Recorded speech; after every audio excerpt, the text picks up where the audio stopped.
Welcome to the FNO InsureTech Podcast, a place where movers and shakers from all points within the insurance ecosystem gather and discuss all things InsureTech. Here are your hosts, Lee Boyd and Rob Beller. Hey, podcast world. Welcome to this week's fascinating episode of FNO InsureTech. I'm here with the tired Lee Boyd. Lee, I know why you're tired. Okay. Why am I tired, Rob? Okay. Why am I tired? You're in graduate school. Yeah. You run the largest division of our company.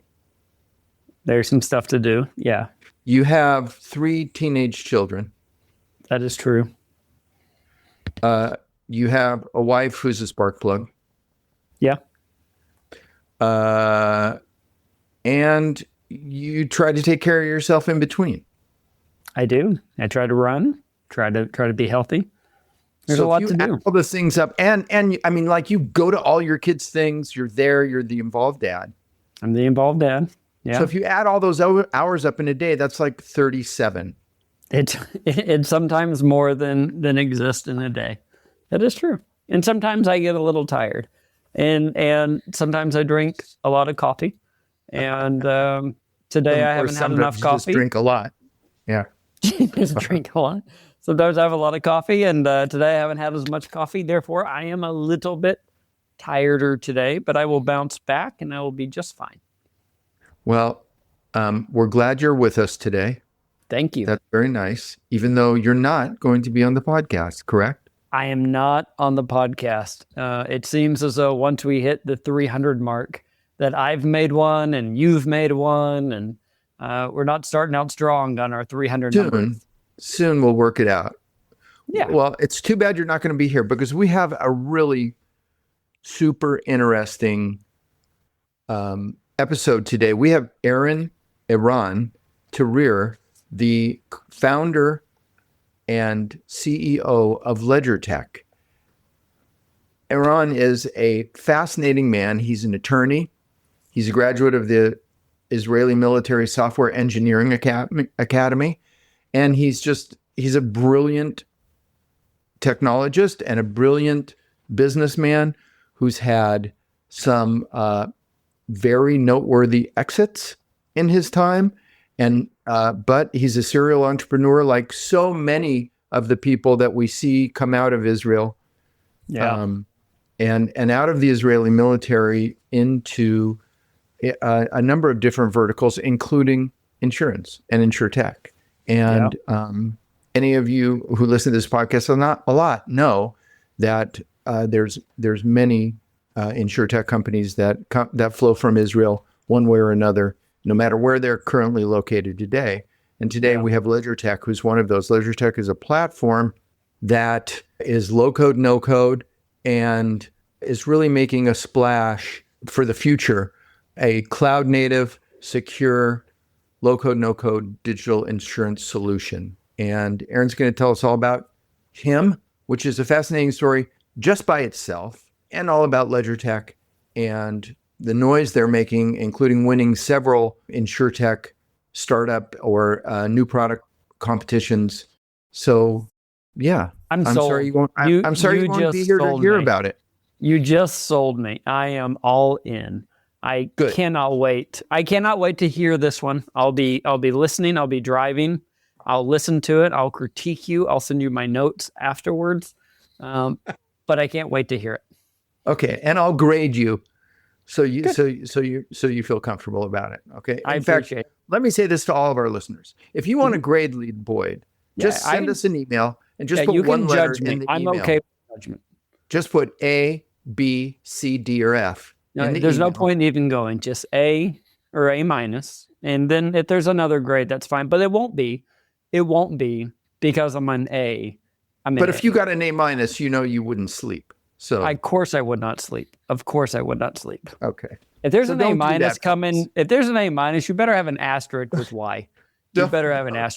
Please don't send him an A minus. Please don't do that. Anyways, without further ado, here is our interview with the founder and CEO of Ledgertech, Eran Tirer. Hey everybody, I am here today minus my writing pal, Lee Boyd, who's out sick today, but don't you worry because we have an amazing, interesting guest with us today. Eran Tirer, the founder and CEO of Ledgertech, is with us here from Zurich. Indeed, Zurich. Good evening. Good evening. It's good afternoon here. Thank you for staying up late to be on a podcast. We appreciate that. Sure. 10 p.m. in Zurich is really late. Is it? Oh, yeah. When I was 23, I had a Swiss girlfriend. She was in Israel, actually. And I've never been to Switzerland. And I think the first time I came here was probably I was 30 or something. And I was traveling with a business partner.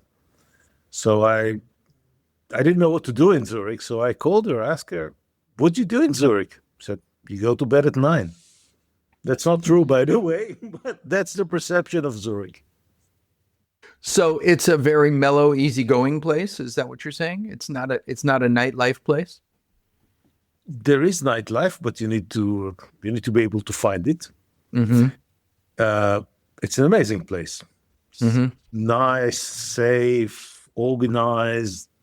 You can see your tax money working for you, and you don't pay a lot for it. Uh-huh. It's just an amazing place to be. It's beautiful, nature, big, but not too big. Is it correct that there's like 3 parts of Switzerland? One is like French, one is like German, and one is like Italian. Is that correct? Yes, there are. Well, Switzerland is divided into cantons, there are 20-something of them. But the 3 major parts of Switzerland is German-speaking, which is, I think, about 65%. And then you have the canton of Ticino, which is the Italian-speaking one. And then you have the French-speaking one. So, yeah, it's a confederate. Okay. And so Zurich is in which? In the German-speaking part, unfortunately, which is why I don't have a Swiss passport, because I need to pass a German test for that. Well, your English is pretty darn good. I'll say that. Where were you born and raised? I was born and raised in Israel, but I've been living outside of Israel for the past 24 years. Okay. But 7 of them in the UK, so. Okay. But, they say that it doesn't matter when you get there, you're a citizen of Israel, correct? Yeah. And the right of return, is that what it's called? I think the right of return is a different topic. Okay. But Different concept. Okay. Yeah. I'm an Israeli citizen and I'm a British citizen and recently a Romanian citizen as well. Well, congratulations. You get around. You get around. Okay. Well, we're here today not to talk about Switzerland, which is one of my absolute favorite places that I've ever been, but rather to talk about Ledgertech and your unique journey that you've been on through InsureTech. And you're another one of the Israeli mafia, if you will, Israeli InsureTech mafia that's out there. Before we get started, let me ask you this. What is your theory about why we see so many Israeli insured? I think it's not limited to InsureTechs, but to startups in generally. And I think 30 years ago, I was interviewed to USA Today, and they asked me the same question. Oh, really? And I'll tell you what I told them because it's still valid. You join the Army or the Navy or the Air Force at the age of 18. You assume quite a big responsibility if you go through the chain of command. You command soldiers, you get responsibility for their lives, for large budgets. So when I was probably 21 or 22, I was running quite a substantial IT organization within the Israeli Navy. I was in charge of the development of the Naval Tactical Command Training Simulator, which was a multi-million dollars project with quite a large number of soldiers, engineers, reserve duties, whatever. So when you get that kind of responsibility in your early 20s, when you get slightly older and you finish your military service, there is nothing that seems to be impossible. Right.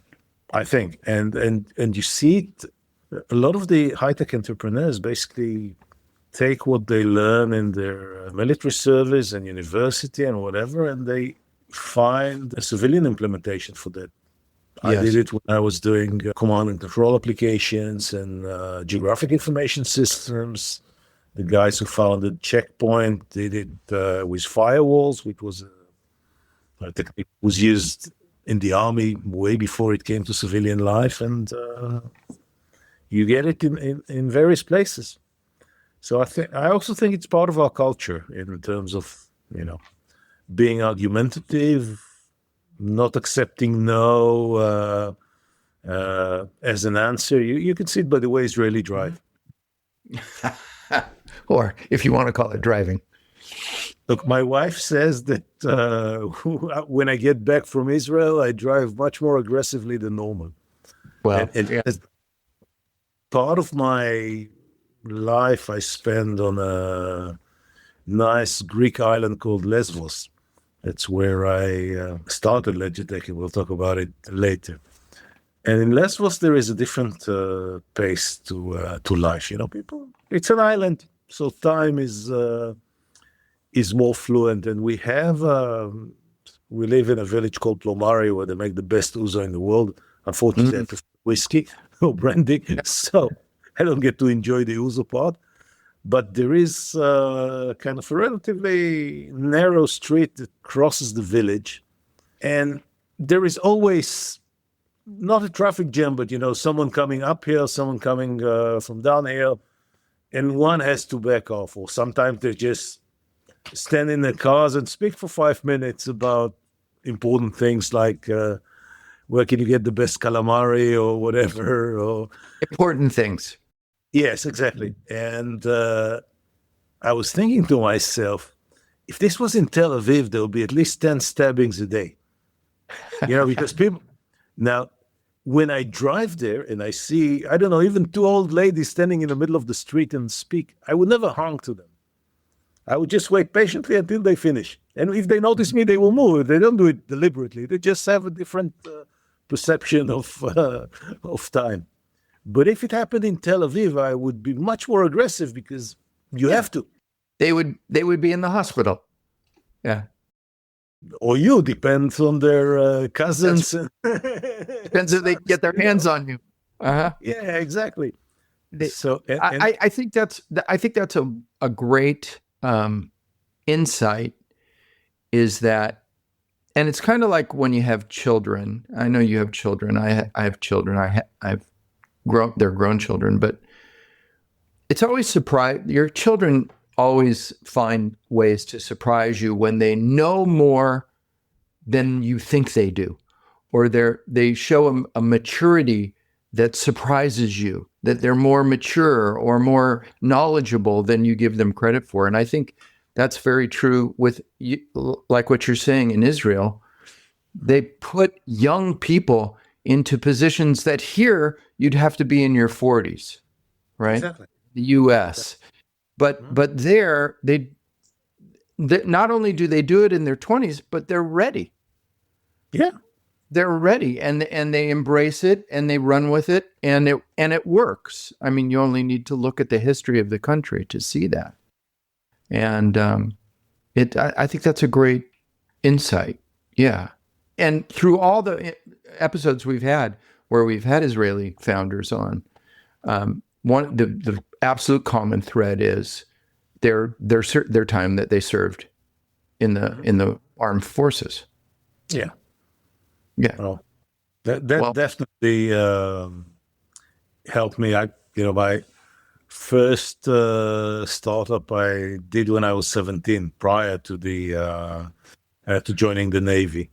Then I served 5 years as a naval officer, and it put things in perspective. So suddenly you learn how things are done properly, or think they're done properly, and then right. You start your real life. But yes, yeah. Well, it is important. Let's talk for a minute. About you. I find your story to be interesting. You are what we call a serial entrepreneur. Yes. Like you said, you founded your first company when you were 17, but that was just the first company. Tell us a little bit about EasySource and how you got from EasySource to Ledgertech. It's actually a pretty straightforward story. Actually, prior to EasySource, we had I was pre-Y2K, and we were happy to find that the world didn't collapse. But me and my co-founder had an idea to build a product that will automatically convert COBOL to Java. So basically, we built a machine that you put tons of COBOL code into it, and you get Java code out of it. The problem was that the Java code you got out of it was pretty terrible. It looked like a COBOL engineer took a Java programming language manual and started to write COBOL in Java. It worked. Technically, it worked, but it was terrible to maintain. And I remember we did a couple of projects with the Anglo-Irish Bank and Prudential Securities and what have you. And the response we got from customers and business partners was, look, guys, we understand that in order to create this shitty Java, you need to understand the COBOL. If you help us to understand the COBOL, we will manage with the Java. Our problem is to understand our core systems. And then we decided to build EasySource. So we started EasySource with the idea of helping large enterprise customers to better understand their core platforms. And most of our customers were either banks or insurance companies. So we worked with Standard Bank of South Africa, Royal Bank of Scotland, Tokyo Mitsubishi Bank, Halifax Bank of Scotland, and then Aviva, the insurance company, Meiji Yasuda, Hanover, ING Life, Aflac, American Family Life Insurance Company, etc. Wow. And Accenture, IBM Global Services, you name it. And we basically build a static code analysis product that helped them to better understand and better maintain their core legacy applications. Be there as it may, COBOL, CICS, DB2, AWS Natural, IDMS, Ads Online. Which all those fintechs really needed. Yeah, and through that we learned about the complexity of core banking systems and core insurance systems. And at some point we pissed IBM off and they acquired us. And that Is that when you make them mad? Yeah, well, that's right. one of the best ways to get acquired. Absolutely. Right. The funny thing is the guys that acquired us at IBM, we became friends. And they told us that in 2013, they had a plan how to kill EasySource. Yeah. And then around mid-2014, they realized they failed. And then we started having conversations about maybe doing something together. So, but it's amazing when you are in a small startup company, and you look at giants like IBM, you're a bit scared. Sure. It's IBM, 400,000 people, whatever. And then when you get to join them, it's fascinating because you learn how they work, and they work completely different than what you think they work. Yes. And then I spent a couple of years as an executive in IBM, kind of onboarding EasySource, turning it into an IBM product, increasing the sales team. It was a fascinating period, but I got bored. I'm not a corporate guy. Mm-hmm. And then I decided to retire, hence the Lesbos story. Mm-hmm. Sure. And my dream was to have a house on the sea. But in Israel, it's quite difficult, not to mention expensive. Right. And I'm starting another thread here because I have an associative memory. And I'll go back to about 2012. In 2012, I decided to combine business and pleasure and to fly from Haifa to Bucharest. At EasySource, we had our development organization in Romania. We still do at Ledgertech. In fact, it's pretty much the same group. We had a wholly owned subsidiary. I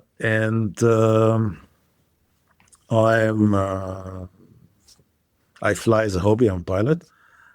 And I decided to combine this hobby with business. And I took a single engine aircraft that I was part of the owners and flew from Haifa to Bucharest. Now, it's about 8 hours flight in this small aircraft. Yeah, that's a long ride. Yeah. But, yeah. You enjoy it. So okay. I pretty much drew a line from Haifa to Bucharest and looked where I could land to refuel and to rest, because flying 8 hours in this small aircraft can be quite tiring. Sure. So we landed in Rhodos to refuel. And then if you put a line from Rhodos to Bucharest, you cross Mytilene Airport, which is the airport of Lesbos. And I had a childhood friend who actually lived there. So I decided to come and visit him and stay for the night. So I land in Mytilene, I rent a car, I drive to his house, and I get there in the afternoon. And the place was amazing. He was living in a house that originally was a petrol station for boats, which was converted to a house on the sea. Okay. And the whole area really reminded me the Galilee in Israel, or generally reminded me Israel in the 80s. Mm-hmm. When I was kind of a teenager or a child.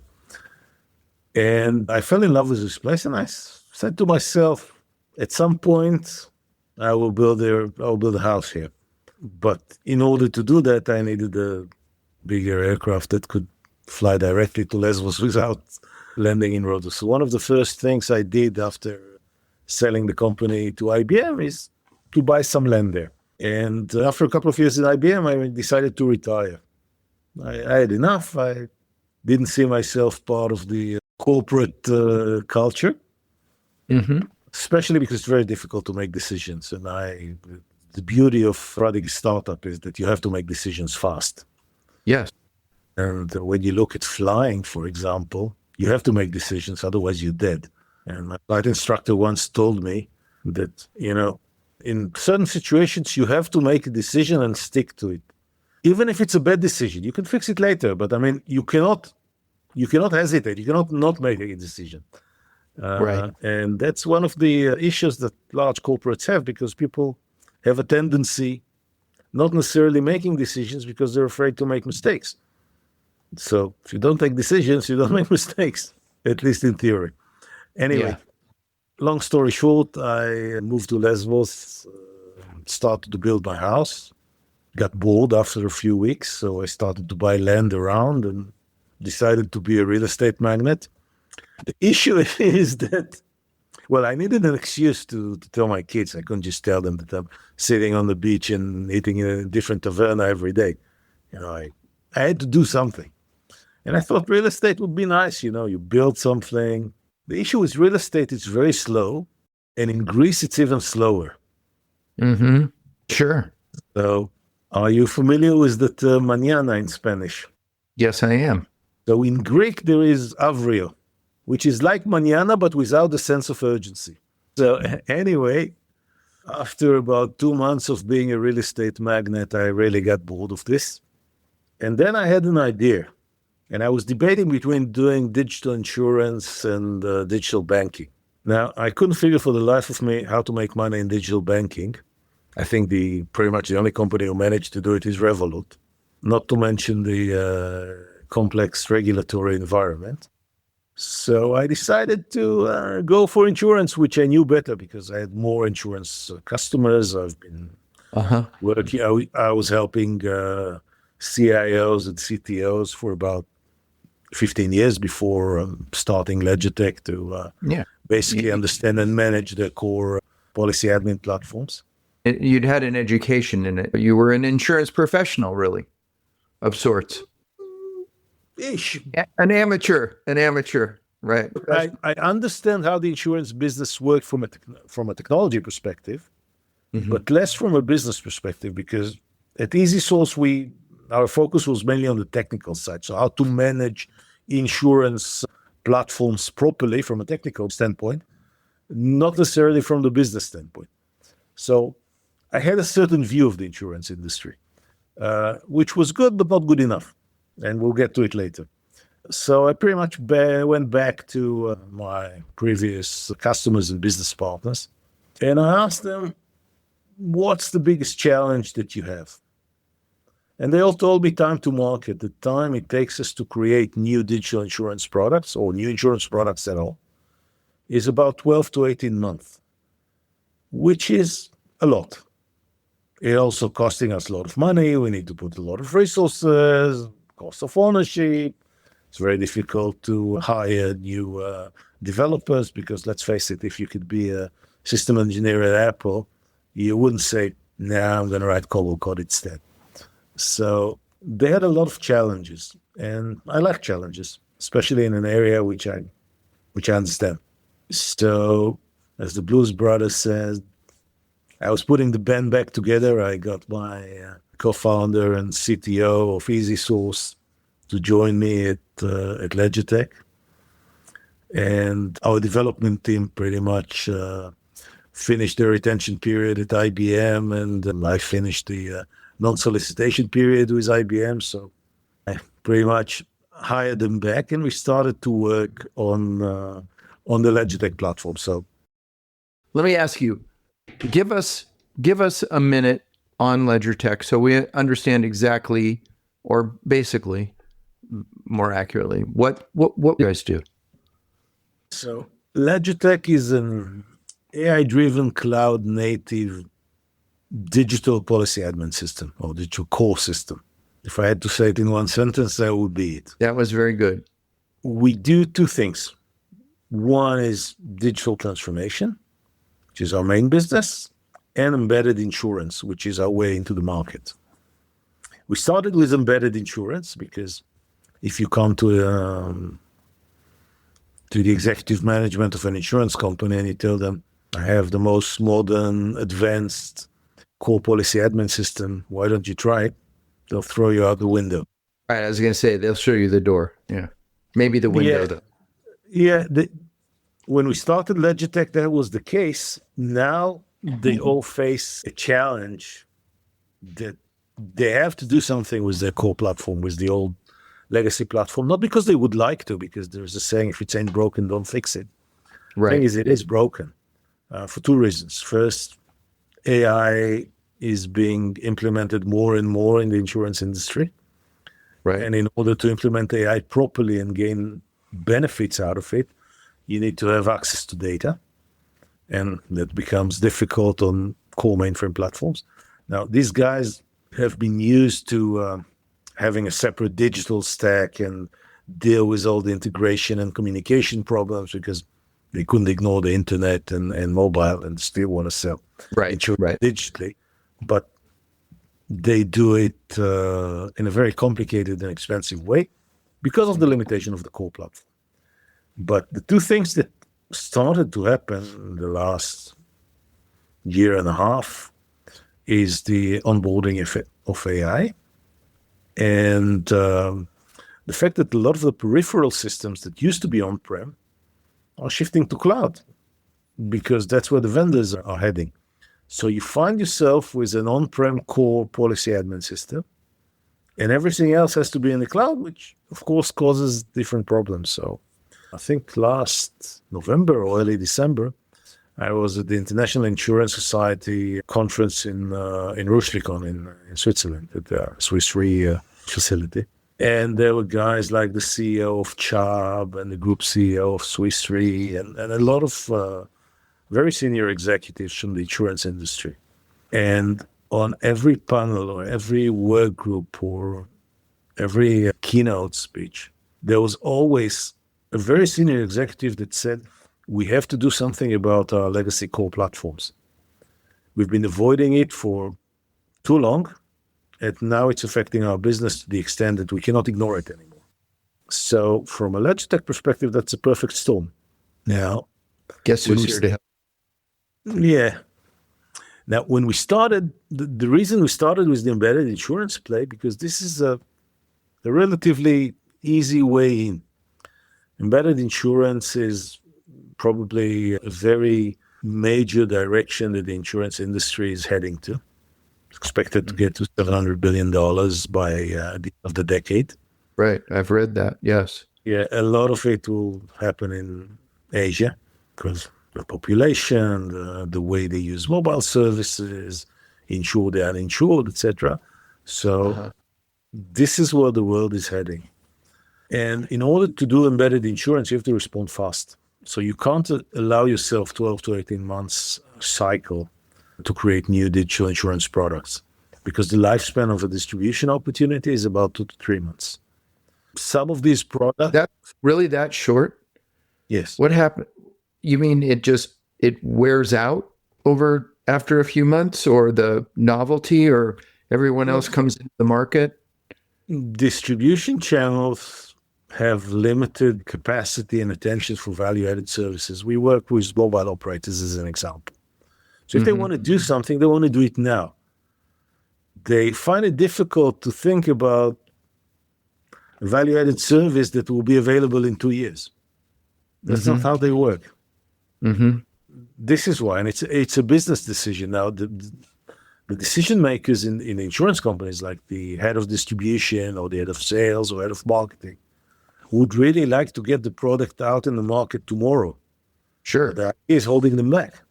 Sure. Because of the limitations of the platform. So what we would do is we would come in and we'll say, look, guys, you can use our platform. You can put us on top of the existing policy admin system.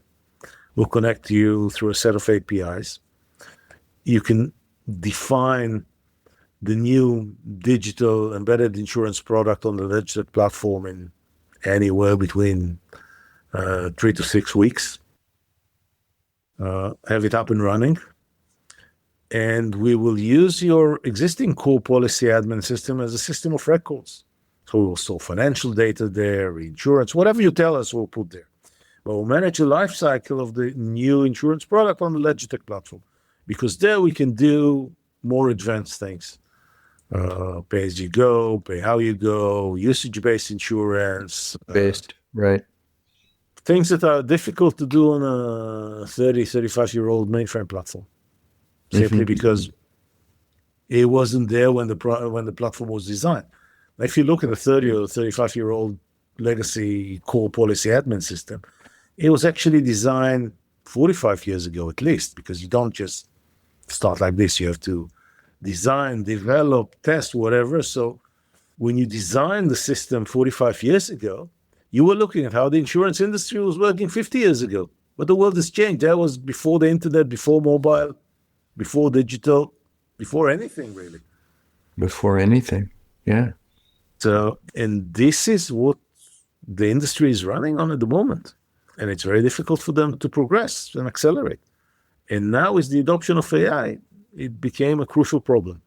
So this is how we started. And we started to build embedded insurance products. And our customers saw the advantages of our platform and started to move more and more workload to the Ledgertech platform. And it became more and more interesting. And your platform is agnostic to the product, right? I mean, it could be any different of crazy embedded ideas that are out there. Absolutely. And we have some crazy ideas that are really, really cool. We have customers who are doing different parametric insurance for agriculture and for influenza or COVID. We have parking payment providers, which enable you to insure the belongings in the car for the duration of the parking. Wow. So an hour-long policy period. Yeah. Now, this is the beauty. This is a microinsurance product, and the premium could be 20 cents. Now, if you have to put a team of mainframe developers to work on it for a year, you're never going to make money. No. In fact, you're not even going to start because in a week, you never make money, right? Yeah. All right. In a week of their work, you'd never make money. Not at 20 cents a policy. Exactly. But and this is why I love embedded and why I love the confluence of embedded and entrepreneurial thinking is that there's no end to embedded plays that haven't even been thought of yet, right? And absolutely. As the world changes, and it changes quicker and quicker and quicker, those opportunities become greater and greater and greater. So to be able to capitalize on those, like you said, I mean, the time is now, right? I have this idea for an embedded product. Can we have it in market in a week? Not can we have it in market, in a week is pushing it, but in a month, yes. Okay. Pushing it just because of the decision-making cycle. There is another aspect, and that's the younger generation buy insurance totally different than you and I used to. Insurance is not a fun product. You don't wake up in the morning and tell your girlfriend, yeah, let's go shopping, let's buy insurance today. You buy insurance because you have to. Right. Right. And it should correspond with the way you live your digital life. So the younger generation doesn't like to speak to agents, doesn't like to speak to the company even. And they're not going to go and look for insurance specifically. They expect to find insurance where and when they need it. And I'll give you another great example, which is embedded travel insurance, which we offer together with cellular companies, mobile operators, where you can buy a travel eSIM or a roaming package, and as part of that, get annual pay-as-you-go travel insurance. So the way you operate it, you sign up for the service, and all you need to do is travel with your mobile, and you're covered. You don't need to install an app. You don't need to switch it on and off. You don't need to activate location services. We've done an integration with the billing platform, with the most common ones like Amdocs and Huawei. So the mobile operators know where you are. And based on that, based on your profile, your age, your sex, your preferences in terms of flight delay, cancellation, lost luggage, etc., we bill you. So you're insured, you have nothing to worry about anymore. While all the traditional insurance companies sell you a per-trip travel insurance product. So every time you travel, you need to worry about travel insurance. And right. There's the box, in online every time that you have to check or not, yes or no, right? That's if you buy your tickets online, and then what happens if you change your ticket? Right. You want to extend it or shorten it? You have to deal with this separately. Mm-hmm. So the idea of embedded insurance is to create products which are innovative and correspond with the way that you consume other services. So the distribution channel offers you the embedded product as a part of another product or service that you would buy from them anyway. Mm-hmm. Mm-hmm. And, wow. and you need flexibility for that. Wow. Which current insurance products or platforms don't have. So there's so much going on in embedded now. Mm-hmm. So is your strategic idea or your tactical idea or both is to be in these places, in these carriers, in these customers that are going to need or do need the new core system as well. And as long as I'm here, let's talk about your core system. So absolutely. Now, when you look at the embedded insurance market, I think most vendors apply the 80-20 rule. For 80% of the capabilities, you need to invest 20% of the time and cost that's required to build a full system. So if you look at embedded insurance solutions, they're limited in terms of their capabilities, the depth of the platform, etc. They're very narrow. Relatively narrow, yeah. Good for certain things, but not for digital transformation. Now, we had the luxury of having quite a lot of time and quite a lot of money, courtesy of IBM. So we started Ledgertech, investing our own money. We so far invested more than $20 million in it. We haven't raised any VC funding. Really? Okay. Yeah, deliberately. We just got our institutional money a few weeks ago. But we needed to take the time to build it properly, bottom up, to build a full digital policy admin system, which is AI driven and cloud native. So if you look at what's happening in the industry in general, I don't think anyone attempted to do that in the past 30 years properly, or 25 years properly. So you have guys like Guidewire and Duck Creek, which are kind of modern legacy, I would call them, because they're 20, 25 years old. So already. But no one has tried to properly do what we're doing, because it's not something that VCs would invest in, because they view it as a high risk. We understand the industry, we understand our customers, we understand the depth of the problem, and instead of wasting our time trying to convince investors that we are right, we just wrote our own check. And adoption? Adoption is great. And, we entered the digital transformation space, in fact, ahead of of our planned time, because we were planning to focus on embedded only for a few more years. But about a year and a half ago,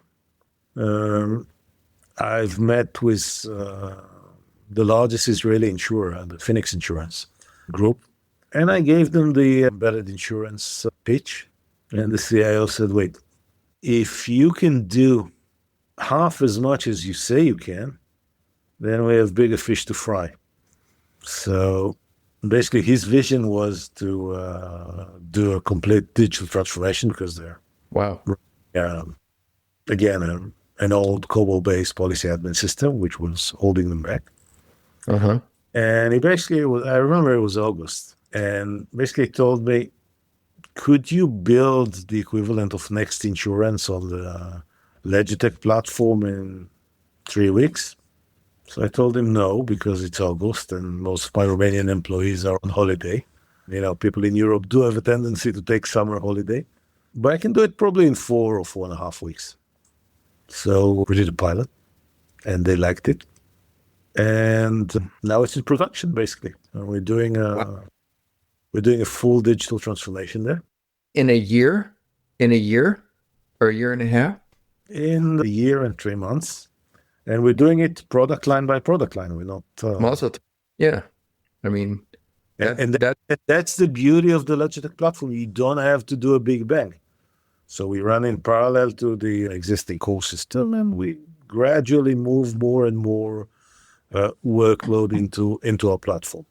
But the thing is, if you look at the depth of the Ledgertech platform in terms of managing pricing, complex pricing, managing reinsurance treaties, all the kind of the hairy stuff of the insurance world that most embedded insurance solutions don't even scratch because you need to invest a lot of time and a lot of money to do it properly. Yeah. This is the market we're after. And we do embedded insurance because it's a great business opportunity. We have different business models for that. And we work with not small players, guys like Vienna Insurance Group, etc. So we do both. But I think where we're going to see the majority of the growth and where the majority of the problem will be is in digital transformation. And embedded insurance is a way to get there. Fascinating. It's actually not typical, and I'm sure there's all kinds of constraints and financial constraints that are the reason for that, but you don't typically see companies that have this kind of two-pronged approach that you're doing. No, I agree with you. A lot of the embedded insurance players actually try to sell insurance. Yes. They Right. would build the technology and then they will they will do the distribution themselves. Right. Some of them successful, some of them are less. But our approach was that we're never going to be able to compete with an insurance company in selling insurance. And if you look at all the InsureTechs in the world, they don't. They do something, they do it even well, and then they get acquired. No, seriously. If you look at a very successful company like Lemonade, okay, they're doing very well. They're still losing money, but they're doing great. Yeah. But I'd say an average insurance, let's say, medium to large insurance broker in Israel, probably selling more insurance than Lemonade. Probably. Exactly. Probably. Exactly. So I'm a technology entrepreneur. I'm never going to teach an insurance company how to do insurance. I can enable them with better technology to do what they do best. And that brings me to the previous thread of thoughts about understanding insurance from the technology side. At some point during the journey, we had an idea to do the same, to sell insurance, because I was looking at the multipliers the technology companies were getting on NASDAQ versus the multipliers the digital insurance companies were getting. And I think technology companies, Guidewire got like a multiplier of 9 or 10, and Lemonade got 60. Yeah. And it didn't make sense. And I said to myself, why would I want to sell licenses when I can use my product to sell insurance and get a much better valuation? But there was a minor technical problem. I didn't understand insurance business. So we brought a senior executive from the insurance industry to be our chief insurance business officer. And suddenly we became a company that understands not only insurance technology, but also insurance business. And what we realized as part of the journey is that our customers do much better when you don't just throw a piece of technology and tell them knock yourself out, but you also help them with the business side in terms of having a fresh angle on how to build the insurance product, how to customize it from a business side, not from a technology side. Mm-hmm. And I think that's one of our strong points, this combination that was built into the development process. Having these senior people on board guiding our developers basically on how insurance really operates from a business perspective is very smart. We've seen it time and time again in our podcast and interviewing companies that, and I knew this from my own work working with carriers, and that is the minute you put in a wrinkle of complication, they're immediately going to put their defenses up. Mm-hmm. And so it's critical to be able to understand that, right? To understand that that they have this aversion to technology and to change, more so to change. And if you can have empathy and understanding and intuitiveness about it, that your chances for success are much higher. You're higher, whoever this person may be, man or woman may be, was a stroke of genius, because insurance people like to talk to insurance people. Exactly. Right? They don't know what the hell you're talking about when you start talking technology, right? Yeah. And so, great move. I'm sure it's paid dividends. Oh, absolutely. And it's a woman, by the way. Okay, good. Even better. Yeah. We somehow or another, we've used up all of our time. Yeah, I just realized that. But I do want to give you a minute to give us just a few closing thoughts on Ledgertech, on the business, and where you guys are going. I mean, I haven't even brought up the term that everybody wants to talk about because it's boring already, and that's AI. But you did say you're AI forward, and so give us a couple minutes about what's coming down the pipe for Ledgertech. Sure. So we do implement AI in all the life cycle of policy administration, starting from the creation of the insurance products. We have our own configuration studio, and it counts as a co-pilot. So you can either configure the product like using an application generator, or you can speak to our AI agent/chatbot, and it will guide you through the process and do it for you. And then, of course, for the underwriting, onboarding, instead of going through pages of boring underwriting questionnaires, you can have a conversation with the AI chatbot, and it would give you recommendations, ask you some questions, based on that, offer you what you should take as coverages, what other businesses in your area are doing, of course. And some of these components are built by Ledgertech, and others we use best-of-breed technologies. We use Notch as a business partner and sister company of ours that are building amazing conversational AI solutions, also around claims. So this is really an integrated part of the managing of insurance products. And of course, it saves a lot of time, a lot of money to our customers, and provide much better services to their customers. Mm-hmm. Both the end customers and the agents and brokers who also benefit from that. Mm-hmm.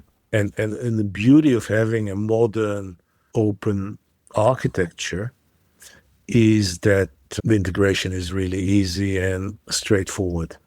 And change is easy as time goes by. Of course, if you look at, we have proper change management capabilities within the Ledgertech platform, with different approval and authorization levels. So you can track everything that is done, every change that is done, who did it, etc. So also from regulatory and compliance perspective, it's very important. And we basically put a lot of resources to continue and developing and adding capabilities to our platform, looking in other complementing areas, etc. Well, I think that your formula, your concept, your go-to-market concept, I really like. It makes a lot of sense. I mean, not that you're asking me, but but I do think that, and I think that, that the fact that your respect for, and this is one of the things that we've seen change in the InsureTech world in general, is the respect for having insurance professionals involved in your company, because that's who you're talking to. That's who's making the decision to write you a check is an insurance person. And so to have that communicating ability is going to go far.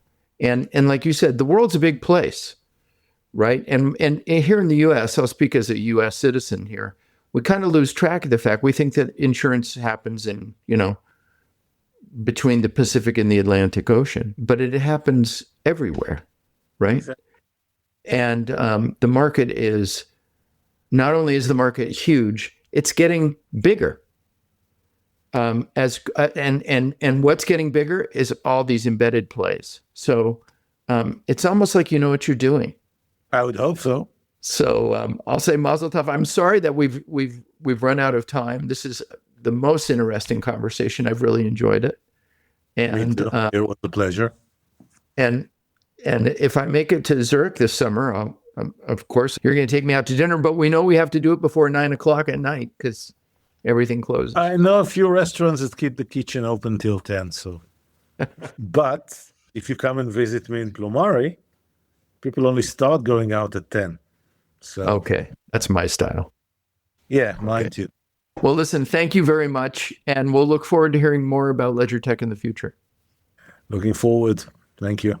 Bye now. What an interesting story. And once again, there's this factory of brilliant, creative, technical people that flows out of Israel and brings those technical gifts to the rest of the world. And so we're very grateful to Eran for being with us today, and very grateful for you to be with us. And we look forward to the next time when Lee Boyd can find the time to do his work, AKA not be relaxing at home, but rather being on a podcast like he's supposed to. So I'll say to you what he's supposed to be saying, but he's not here. Goodbye, everybody.